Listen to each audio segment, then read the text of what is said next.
B'Shem Hashem Na'aseh v'Natzliach. We are a couple of hours away from finishing the fast of 17th of Tammuz, but we've also entered the Zman Ben HaMetzarim, which is the time that is between the date of 17th of Tammuz and the 9th of Av. These is the mourning times of Am Yisrael, where many, and quite frankly, the most of the tragedies, historical tragedies that have happened to Am Yisrael have happened during this time, from the destructions of both the Bet HaMikdash to the announcement of Am Yisrael not entering the land of Israel when they sinned with the 12 spies, which actually happened today, 3,300 years ago approximately, on 17th of Tammuz.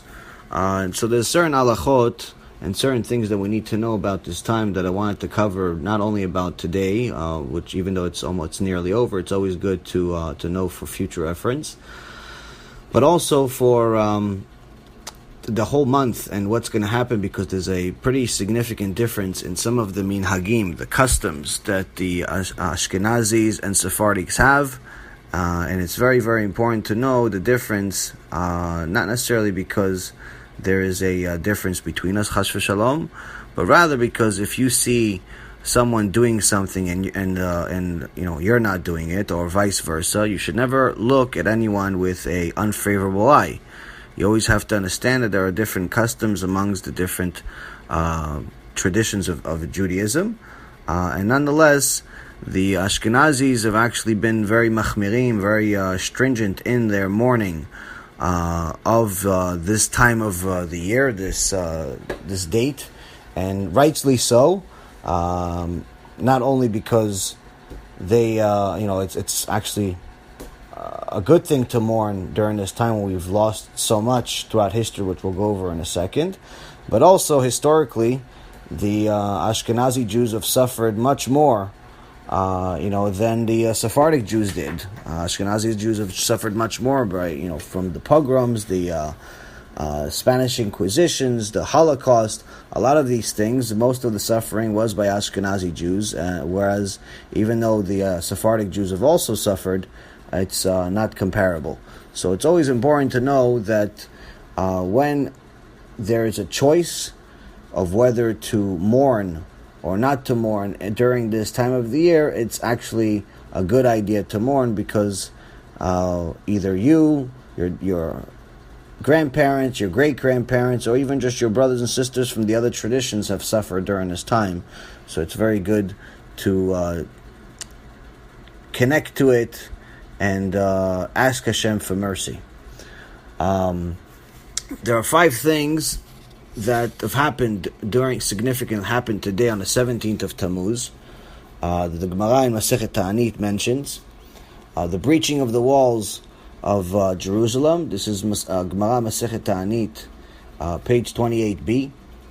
The breaching of the walls of Jerusalem, where the Goyim breached the walls, and then unfortunately shortly later, by Tisha B'Av, which is just in a few weeks, destroyed the Bet HaMikdash. So it began now. This is obviously, anytime a war begins, it's a major event historically, and of course for Am Yisrael this is even more so.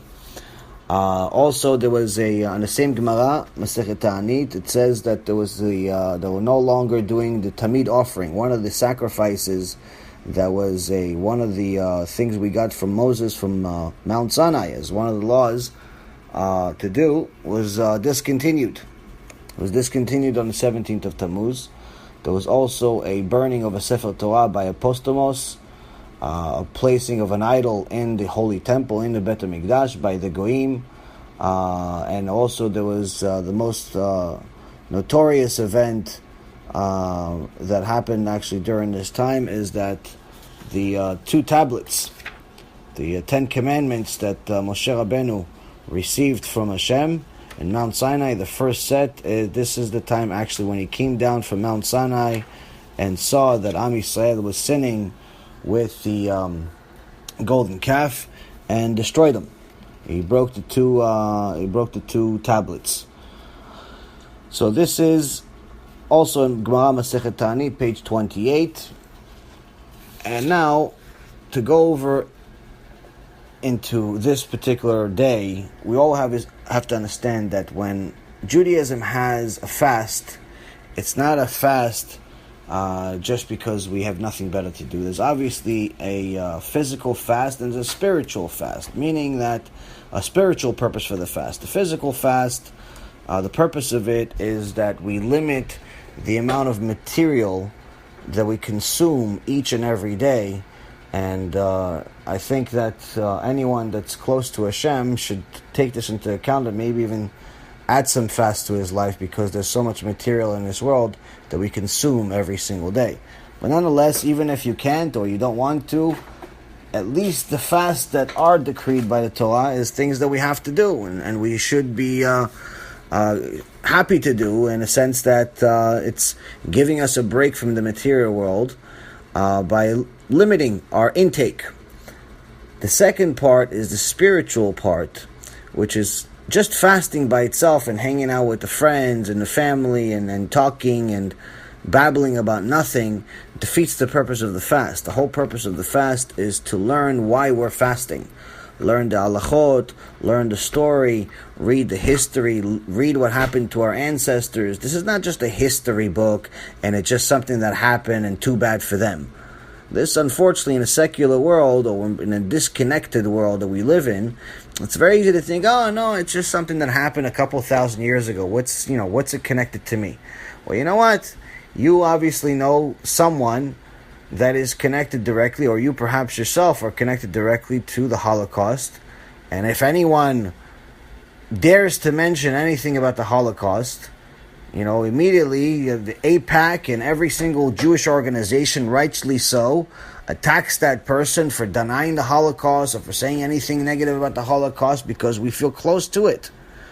Why is it any different with the holiest temple that ever existed? The only reason why Hashem even gave us Eretz Yisrael was so we could have the Bet HaMikdash, and during this time is when the destruction began.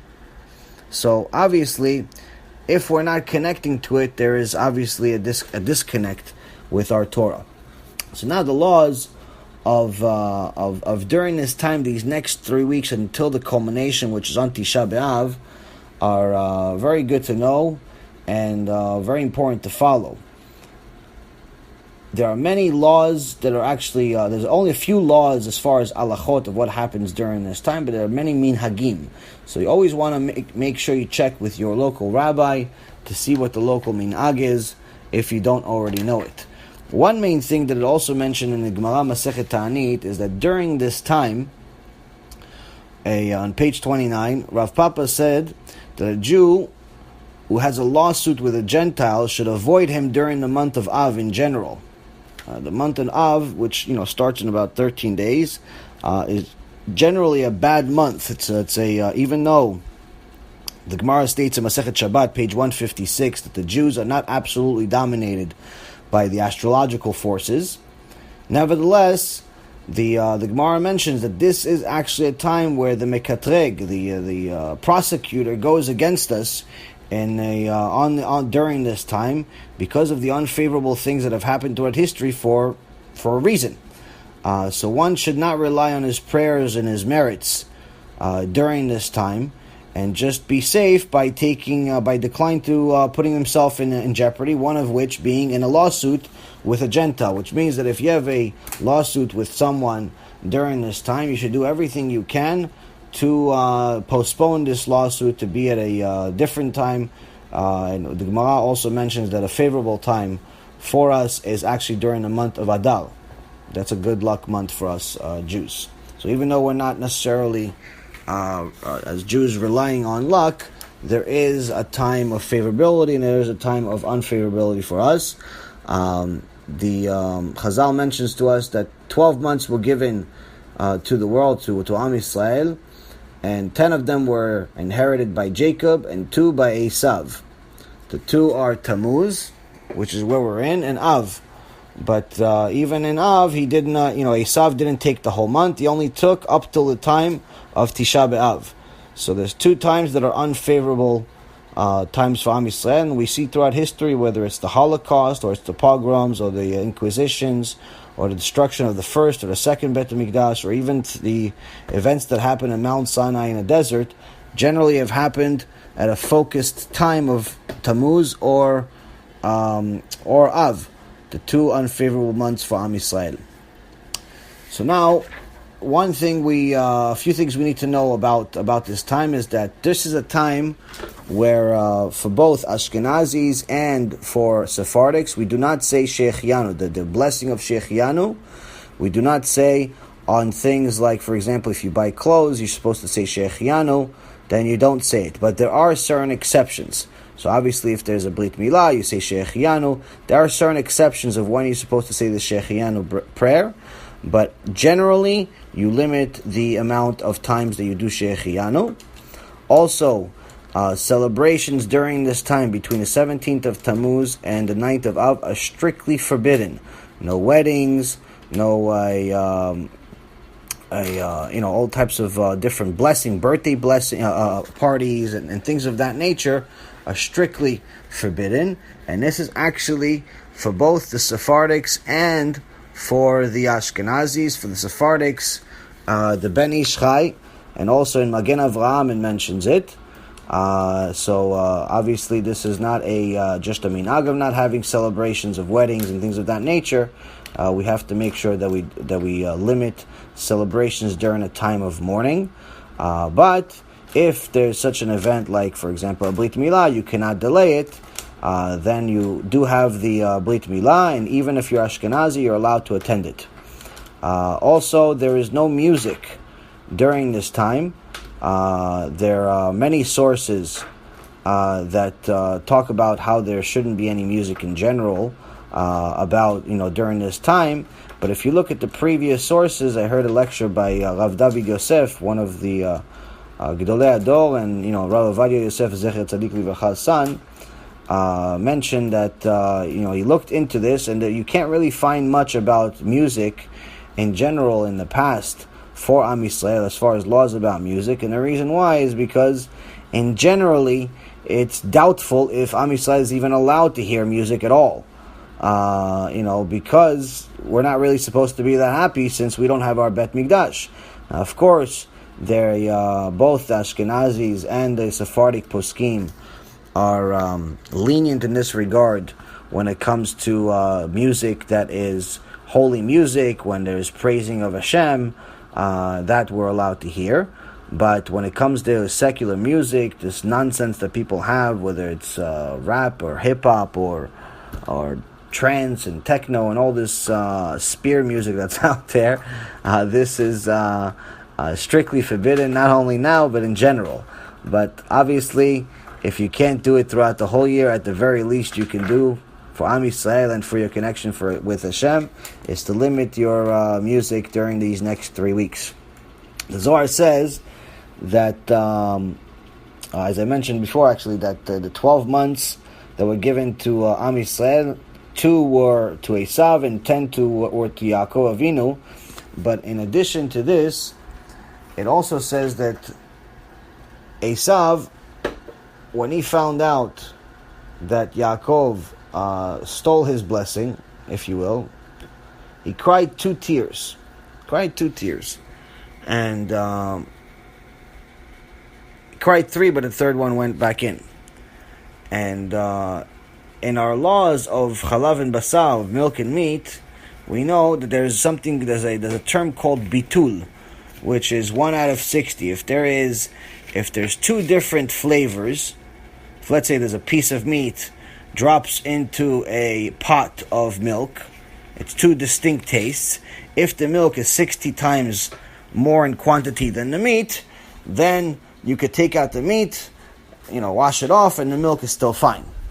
But if there is a drop of non-kosher milk goes into a 1,000-fold pot of kosher milk, the whole milk is destroyed. It's all non-kosher. And the reason why is because they're similar tastes. So Chazal asks, if Esav cried these 2 tears, wasn't there enough? Wasn't there Jews throughout history that have cried, more than 2 tears, at least 60-fold, 120 tears to go against Esav, that he's still to this day winning the battle against us. And this is one of the troubling terms. This is one of the troubling issues of today, is that, yes, the Esav cried, and it looks like he had different tears. It looks like he's the evil and we're the righteous. So it should be that technically 60-fold would be enough to cancel out, and we'd have the Mashiach come and all the good things. But in reality, it's not. And the reason why is because Esav cried purely for his own personal benefit, and we are not crying for the Beit HaMikdash purely. We're crying also for our personal benefit. And if it's a similar taste, then no amount is enough. Meaning that for someone to cry purely on the Beit HaMikdash, purely for the will of Hashem, purely for the connection of Hashem, unfortunately has not happened yet to such an extent. This is kind of sad, and I mention it only because when you mention to a secular person that you have to fast today, like, what do you mean? Is there a way around it? Is it just a minhag? Is it this? Is it that? No, it's not a minhag. It's an halacha. You have to fast. Aside from this, this month in general, it's a time to lower happiness, gifts, gift giving, jewelry, things of that nature. You should not give during this time. Also, as far as the Ashkenazis actually do not eat meat or chicken during this time. They're machmirim on this, they're stringent on this particular issue, where it's a very, very difficult time for some of them, that, they're not eating regular food, whereas the Sephardics in general are actually only limit their intake during the week of Tisha B'Av. But since this year we have Tisha B'Av actually happening on Shabbat itself, on Motzei Shabbat, there is no limitation in regards to eating meat for Sephardics during the week before Tisha B'Av. Whereas the Ashkenazis already start now. No meat or chicken. Also, laundry, haircut, shaving is not permitted during the week of Tisha B'Av for Sephardics, but the Ashkenazis already start since today, since the 17th of Tammuz. Not allowed to get a haircut, not shave, and also the laundry issue actually starts during Rosh Chodesh. During the 1st of Av is when they stop wearing newly laundered clothes or do laundry in general. Also, the Ashkenazis, in regards to showering, they only permit cold showers from the 1st of Av until Tisha B'Av. So 9 very, very difficult days for anyone that's not used to cold showers. During the 9th of Av, there's itself, so Tisha B'Av itself, this year is an exception because this year is Shabbat, so there's additional laws for that. But nonetheless, on a typical 9th of Av, there's no showers. Even the Netilat Yadayim that you do in the morning when you first wake up could only wash the tip of your fingers. There's obviously no eating. There's no mating, being intimate with the wife. There's no drinking. As far as the clothing, you cannot wear newly laundered clothes during this month. You cannot wear a leather sandal. So in general, a lot of people wear things like Crocs or slippers that are not from leather during this time. And in essence, show that you're mourning. Show that you have less than what you typically do throughout the entire year during this time. Now, as far as washing clothes, even for the Ashkenazi Jews, is that during this August 5th to August 13th, the 9 days of Tisha B'Av, this year come out August 5th to August 13th. So you shouldn't wash any clothes, but if somebody has young children and it's impossible not to wash their clothes, then obviously they should do the minimal the most minimal amount possible. It's also prohibited to give an adult clothing to a non-Jewish launderer. Even if the clothing is going to be returned after Tisha B'Av, not allowed. So there's no way to beat the system. Whatever clothes you need, dry cleaning and so on, you'll give it to them after Tisha B'Av. But you are allowed to give it to the non-Jewish launderer if before the 9th of Av. Even if the clothing is going to be washed during the 9 days, but you're not allowed to wear them until after Tisha B'Av. The only thing that's in regards to laundry as far as washing clothes is that it's permitted by some poskim to wash the clothes for the purpose of a mitzvah, meaning that you can wash specific clothes for Shabbat. That you can do so either on Thursday night or that Friday in preparation for Shabbat. As far as bathing, the Sephardic poskim mentioned that it's something that you're not allowed to do for during these 9 days of Av. You're not allowed to do it for pleasure. And actually in Ashkenazis some poskim have actually said you're not allowed to bathe at all as a true sign of mourning. But some have said that if it's impossible for you, meaning that it's causing you major hygienic issues or things of that nature, then you're allowed to shower with cold water. Some have even said with regular water, but in general, it's should be quick and to the point.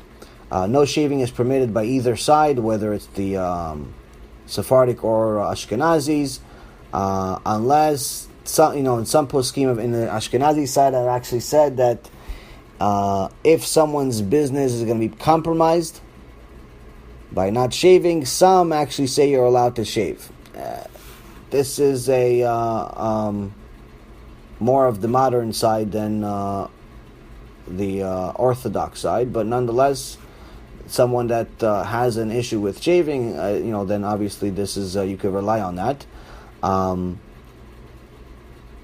Personally, I don't really know why anybody has such a tough time shaving. Okay, maybe you don't like the look, but what business are you going to lose by not shaving for a week?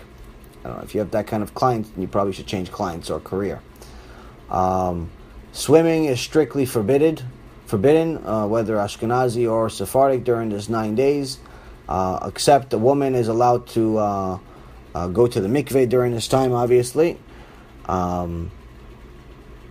The only time you're allowed to eat meat or chicken for the Sephardic, for Ashkenazis, is during Shabbat. Except that, not allowed to eat meat or eat chicken, and also may not drink wine, with the exceptions of during a pidyon ben or a circumcision. Or if there is actually one other thing, if someone finishes a masechet in a Gemara.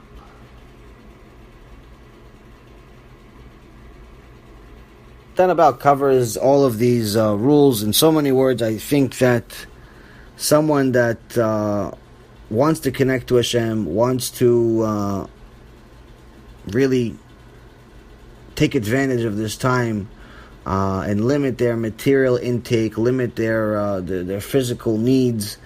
They could actually take advantage of this time, and similar to the time of Elul, right before our Judgment Day, this is a time where you could actually limit your work, limit your time that you spend with the material world, and connect to Hashem, connect to the spiritual, and connect to your forefathers, and maybe even get you to a point where you actually cry a little bit on Tisha B'Av. It's if you get to a point where you actually cry in Tisha B'Av, or you cry during this morning time, it's a big plus in essence. Obviously, it's not we're not advocating everyone crying the whole year, but nonetheless, during a time of mourning, that's what you're supposed to do. Crying for a real reason, not being an actor. So, Be'ezrat Hashem, we pray for better times. We pray for a time where, there's only celebration, but nonetheless, we have to also look at the positive things in a time of mourning like we have right now, which is, it's a time, an opportunity for us to limit our material and connect to the spiritual, connect to Hashem, and Be'ezrat Hashem, bring the Mashiach in our day. Kol Tuv.